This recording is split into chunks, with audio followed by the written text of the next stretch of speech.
कहीं वर्णन मिलता है कि अगर भीष्म पितामह इतने ज़्यादा वो ना होते कट्टर, तो शायद वो पांडवों की तरफ से लड़ते। ठीक है, और फिर पांडु आराम से वैसे भी जीते कृष्ण की वजह से, लेकिन फिर शायद ये युद्ध ही ना होता, और भीष्म पितामह होने की वजह से पांडवों के साइड पे पांडवों को कभी वनवास भी ना जाना पड़ता, द्रौपदी का कभी चीरहरण ही ना होता। क्योंकि भीष्म पितामह जब कोर्टयार्ड में थे, वो इतने पावरफुल थे, क्योंकि उन्होंने राजा बनने की उन्हें ज़रूरत नहीं थी, उन्होंने सब बनाया था, वो किंग मेकर थे बेसिकली। तो किंग मेकर होने की वजह से ही है, बहुत ज़्यादा उनको पावर थी। बट एक प्रसंग आता है महाभारत में कि दुर्योधन ने, जब ये हुआ कि अगले दिन दुशासन चीरहरण करेगा, हमने चौसर में हराएंगे, तो एक दिन पहले भीष्म पितामह को अपने घर का नमक खिलाया। ठीक है, और उस नमक में कहा जाता है कुछ मिलाया, कुछ मैजिक किया या XYZ, जिस वजह से जब कोर्ट यार्ड में सब कुछ हो रहा था, द्रौपदी चिल्ला रही थी, चीख रही थी, तो भीष्म पितामह चुप थे वहाँ पे। इसीलिए कहा जाता है कि मैंने तुम्हारा नमक खाया है।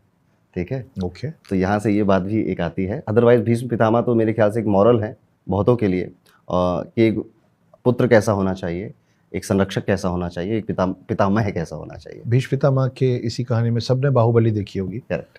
तो वो कटप्पा वाला पॉइंट भी है। नाइस। कि भीष्म पितामह ने ये बोला था कि मैं इस राज्य और इस सिंहासन के प्रति हमेशा लॉयल रहूंगा।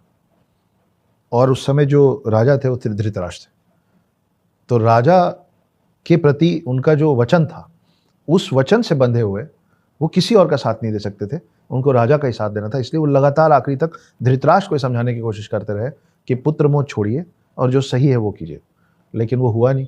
तो बाद में हालांकि भीष्म पितामह ऐसा बोल नहीं पाएगी, गलत किया तुमने शिवगामी, लेकिन कुल मिला के ये भी एक कारण था। और आपने जो नमक वाली बात बताई, इसी का एक्सटेंशन ये है कि जब बाद में कृष्ण 5 गांव मांगने आए थे कि 5 गांव दे दो पांडवों को, हम युद्ध नहीं करेंगे, उस समय दुर्योधन ने एक बहुत बड़ा महल बनवाया था, गेस्ट हाउस बनवाया था कृष्ण के रुकने के लिए। और कृष्ण ने उस समय यही बोल के उनको टाल दिया था कि यहाँ नहीं रुकूंगा, और जाके विदुर के घर में भोजन किए थे कि अगर यहाँ रुकूंगा तो तुम्हारा नमक खा लूंगा, तो फिर मैं उलझ जाऊंगा।